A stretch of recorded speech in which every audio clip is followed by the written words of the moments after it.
Seventh night in a row, protesters have gathered at the state capitol. Earlier today, some protest organizers met with the governor to talk about what they would like to see.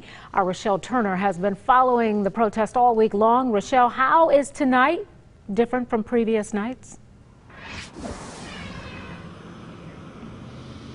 Donna, Kevin, good evening to you. Tonight is completely different, a complete 360 from what we've been seeing here the past few nights.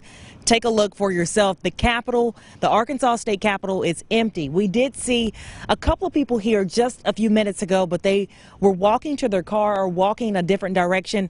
I do see several law enforcement agencies out here, but for the most part, everything seems to be peaceful, the way many people want to see this protest go, this moment that we're in right here in history. They want it to be peaceful. You can always get your message across in a peaceful way. Now, I do want to talk about the meeting that the governor had today with a handful of protesters. And just here about an hour ago, we spoke to those protesters at the Mosaic Templar. And I did take notes on my phone, so I do want to get through some of the information that they wanted to get out there for this live shot, this newscast.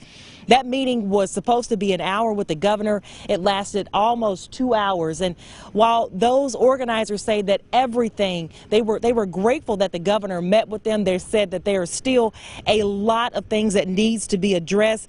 Some of the protesters came from Conway, Hot Springs, you name it, all across the state to talk to the governor today. They wanted the governor to see their things from their perspective, put his shoes on so they can kind of see what's going on right now. They said these past week it's been very intense, it's been very emotional, and while they have made a lot of strides, they've also had several death threats from law enforcement agencies and the DEA.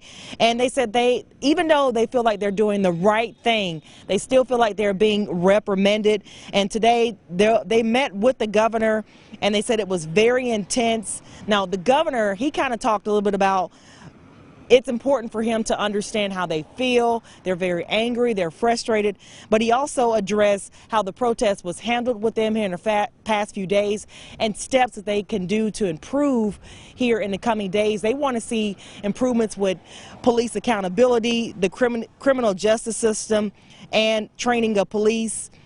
Now, take a listen to what they had to say, and then take a listen to what the governor also had to say from this meeting.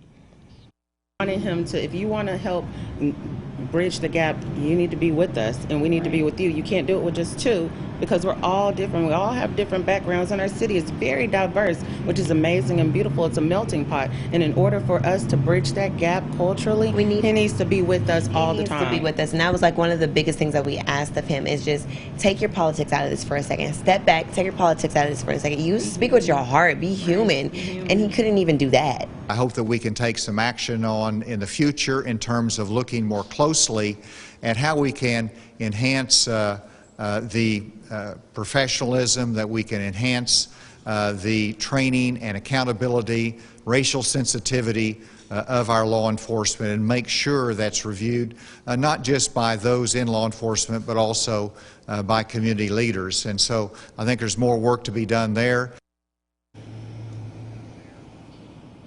And there's still so much that these organizers still want to address with the governor. He did mention today that he wanted to meet with them again, and those organizers say they hope to do that again down the road here in the next few weeks. Now, I am working to get that raw interview with that organization up on our website. It's fox16.com, but for now, we're going to turn it back to you. I'm Rochelle Turner, Fox 16.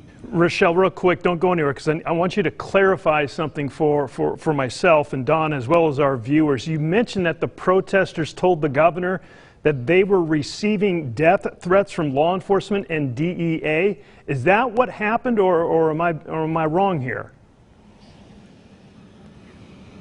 Yes, Kevin, they did say that since these past 6 days, they have received death threats from several law enforcement agencies and the DEA. They said their phones have been tapped, and they simply want to keep things peaceful, and that's what they want the governor to understand. They want the governor to see that they're going through all of this, and it's hard for him to understand. They feel like it's hard for him to understand, but they just want things to be on the right track, and they want him to understand where they're coming from moving forward.